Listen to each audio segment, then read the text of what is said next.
আমাদের বাড়িতে যে সিঁড়ি তৈরি হয় তা আমাদেরকে ওপরের দিকে উঠতে সাহায্য করে। তাই বাস্তু অনুযায়ী সিঁড়ি সঠিক স্থানে হলে সেই পরিবারের সদস্যরাও জীবনে দ্রুত ওপরের দিকে উঠতে পারবেন, আর ভুল জায়গায় হলে জীবনে অবনতিও দ্রুত হতে থাকে। সিঁড়ি ঈশান কোণে হলে বিরাট বাস্তুদোষ তৈরি হয়। ব্রহ্মস্থানেও ভুলেও সিঁড়ি বানাবেন না।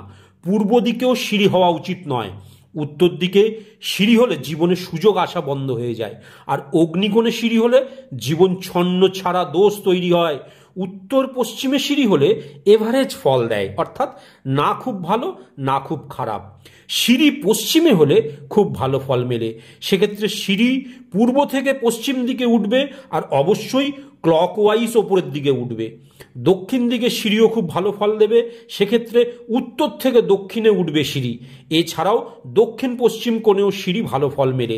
সিঁড়ি সর্বদাই ক্লকওয়াইজ ওপরে উঠবে। সিঁড়ির ধাপ সর্বদাই বিজোড় সংখ্যায় হবে, যেমন 9, 11, 13, 15 ইত্যাদি।